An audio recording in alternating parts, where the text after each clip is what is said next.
Hello! In my opinion, the Roberts Revival Petite is the best small DAB radio you can buy for around 100 quid, and it's just got better with the introduction of the Roberts Petite 2.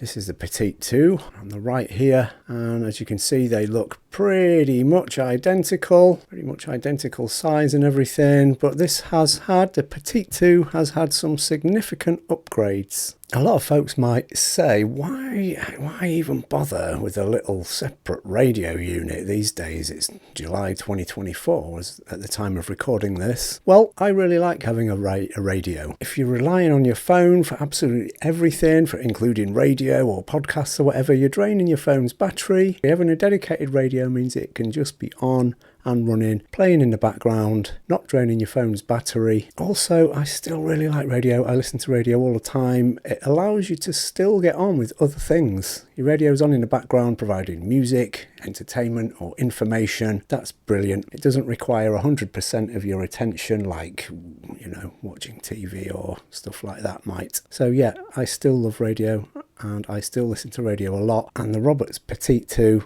is just a wonderful little unit. So this has got DAB, DAB+, FM radio, it's a Bluetooth speaker as well, and it does make a decent Bluetooth speaker because it sounds so good. And this model, the Petite 2, has a headphone socket, an output socket there, whereas on the original Petite version 1, it had a line-in socket there, so you could connect an MP3 player or something up to this via a wired connection. I think the headphone socket is a much better option. How many people are going to be connecting an MP3 player or something nowadays? Having the option to export this to headphones or larger speakers via a wired connection is a better choice, I think. So I guess the first thing to talk about with any audio gear is sound quality. And this sounds absolutely fantastic for the size. I would say the sound profile is exactly the same as on the original first Petite. I did do a video looking at that radio as well, which you can go and have a look at if you like. I'll put a link to it at the end of this. But yeah, this radio has your little speaker on the front there and then a passive radiator on the rear, which really helps with the warmth and bass depth. You're not going to get sub bass or anything on a radio unit this size, but there is a definite warmth and a definite bass presence with this little radio. It's the best audio quality I've heard on a radio of this size by far. Let's do a little demo and see what's what. They're going at some speed actually, just to tell our listeners as they go, like one is by the boundary and the other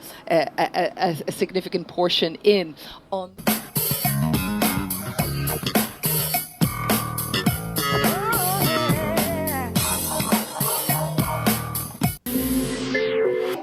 Oh my God.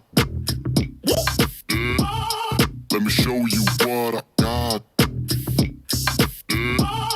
This beat is so hot. So yeah, I think this sounds absolutely fantastic for speech. For me, Roberts radios have always been more associated with speech radio than music per se, and they've tuned this so well. Radio 4, whatever, speech radio sounds wonderful on this, but music as well, it sounds excellent. There's clarity, there's a liveliness about the sound. It's really nicely balanced, I think. It can't be beat in a unit this size. So lots of people use a Bluetooth speaker for playing, a dedicated Bluetooth speaker for playing their music, and I do too. I've got several. But this is kind of an all-in-one unit. If you want the radio on, great, you've got it. But if you want to play music via this as well, via your phone, or Spotify, Amazon Music, whatever, it's really decent for that as well. Stand it in a corner or something and you're going to get really nice sound quality. It's not going to go mega loud for huge parties or anything. But yeah, it sounds good.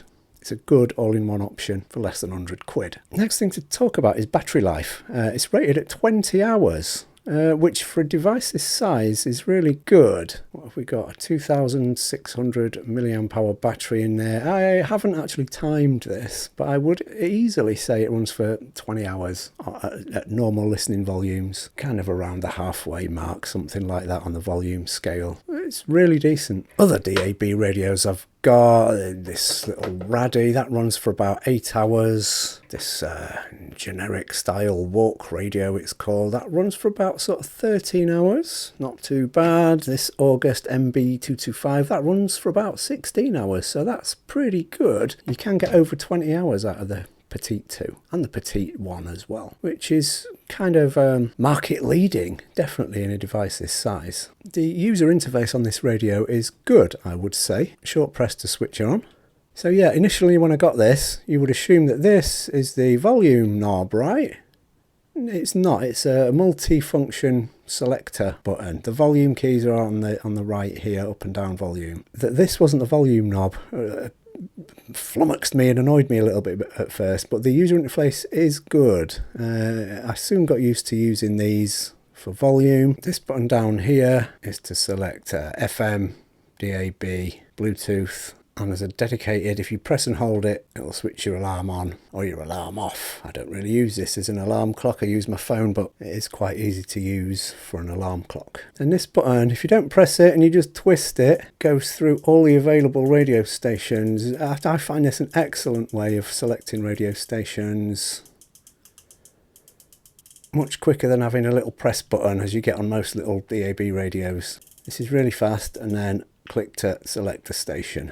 And if you press and hold it, you can either recall your presets, save your presets, do a scan, prune, gets rid of dead stations, some advanced settings. Sleep timer, dead handy. I listen to the radio a lot when I'm falling asleep in bed, so having a sleep timer is useful. It's kind of a bit buried in the menus there, but there's a special hidden feature that I just discovered by accident for accessing the sleep timer, which I'll talk about in a second. Adjusting the brightness, setting your alarms, and some system settings on there, and then you can go back to the previous menu screen by giving that a press. So that's good. It's a really neat, compact, clean user interface. Do wish it had some dedicated preset buttons somewhere that you could just press, but yeah, this keeps things looking lovely. It does look gorgeous, doesn't it? I think it does. The screen itself is kind of tiny, isn't it? But it's sharp and it's clear. You can adjust the brightness, and I love that it's facing forward. So when this is sat on my shelf, or if it's sat next to me on my bedside table, I can glance at the screen. Some other radios, especially some other Roberts radios, have their little screen on the top of the unit,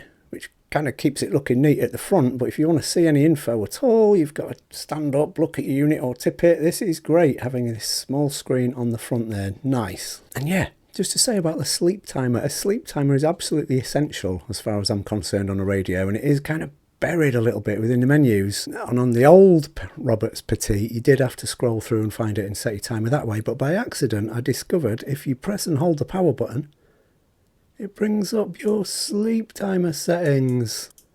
That's so handy. Well done, Roberts. That's such a lovely little feature. Brilliant, thank you. I didn't know about that, and that's a definite improvement over the first Petite. Next thing to talk about is that Roberts did the right thing and put a proper inbuilt telescopic aerial in the back of the Petite 2. That is so much better. It holds tuning really well. It feels like a nice solid aerial. Brilliant. The Roberts Petite 1 had a little wire aerial that used to plug in there. It wasn't great really. I bought an aftermarket little poxy aerial for a couple of quid off eBay, which kind of does the job. Bit of a faff, not great, not the best reception with this. Roberts took the advice, took the hint, and I've built a telescopic aerial into there. That is excellent, so much better. And the other big change is the inclusion of USB-C charging. Hallelujah!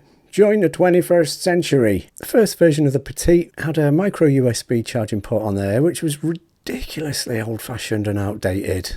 This only came out a couple of years ago itself, but the micro USB charging, that was just absolutely naff madness. Again, they've done the right thing and swapped it for USB-C charging there. You do get a USB-C charging cable included in the box, but not a wall plug or anything. So yeah, the Roberts Petite 2. Relatively small upgrades over the first version, but worthy upgrades. Definitely, if you haven't got either, definitely get the Petite 2. About 99 quid most places. Well worth it for long battery life. Excellent audio quality, radio and Bluetooth speaker, USB-C charging. I absolutely love this little unit. It's fantastic. What do you guys think about it? Thank you very much for having a look, and I hope you're having a wonderful day. Au revoir. Nearly forgot to say, it weighs 448 grams or 15.8 ounces. The Roberts Petite 1 weighs 440 grams and the Petite 1 weighs 15.5 ounces.